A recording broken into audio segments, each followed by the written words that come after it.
नमस्कार। हम लगातार तंत्र के ऊपर बात कर रहे थे। आपने जाना कि तंत्र कितना महान विज्ञान है। विज्ञान की रूप में, ज्ञान के रूप में हमारे शास्त्रों में जो छोटी छोटी शाखाएं हैं, कोई ज्योतिषी अपने को बहुत बड़ा ज्योतिष समझता है, वो कुछ नहीं जानता, एक आयाम पे काम कर रहा है। कोई आयुर्वेद का ज्ञाता अपने को आयुर्वेद का ज्ञाता समझता है और वो एक आयाम पे काम कर रहा है। कोई मंत्र वेत्ता अपने को मंत्र का बहुत बड़ा जानकार समझ रहा है और एक ही आयाम पे काम कर रहा है और वो सोच रहा है कि मैं बहुत बड़ा काम कर सकता हूँ, चमत्कार कर सकता हूँ या पूर्णता को प्राप्त कर सकता हूँ। जब पूर्णता का शब्द आता है तो उसमें पूर्ण विद्याओं का समावेश होता है। सारी विद्याओं को जानने के बाद ही इंसान पूर्ण हो सकता है। कोई विज्ञान की बात करता है, चाहे वो नहीं जाने विज्ञान क्या है, विज्ञान को देख रहा है, ये कर रहा है, खुद वैज्ञानिक नहीं है।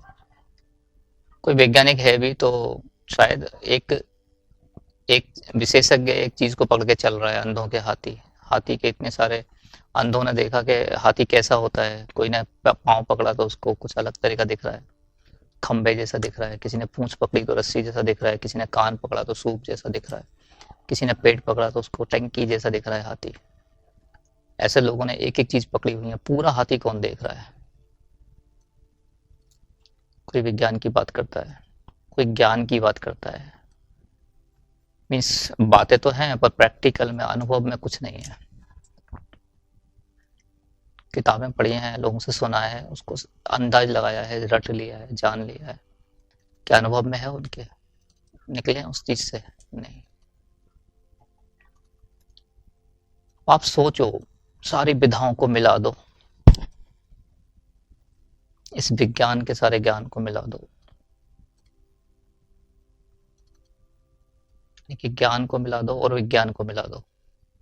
जब सबको मिलाओ, पूर्ण रूप जब सामने आता है, वो तंत्र है बहुत बड़ी चीज। इस पूरे ब्रह्मांड का ज्ञान, संपूर्ण ज्ञान जो है वो तंत्र है। वो भगवान शिव से निकला हुआ है।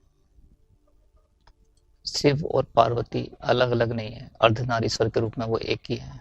एक सिक्के के दो पहलू होते हैं। कोई भी सिक्का एक पहलू का नहीं होता, हेड और टेल उसमें दोनों चाहिए। बिना हेड का या बिना टेल का सिक्का आप सोच सकते हो सकता है। ऐसे ही शिव और पार्वती एक ही है, हम उनको अलग अलग देखते हैं। वही प्रश्न करने वाला, वही उत्तर देने वाला।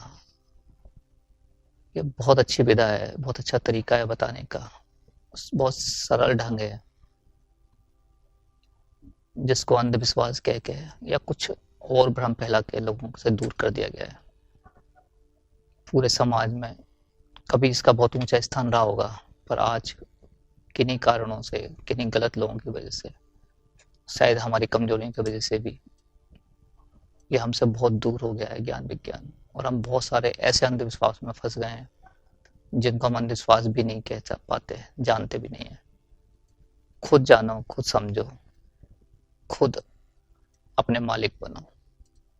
ओम नमः शिवाय। नमस्कार।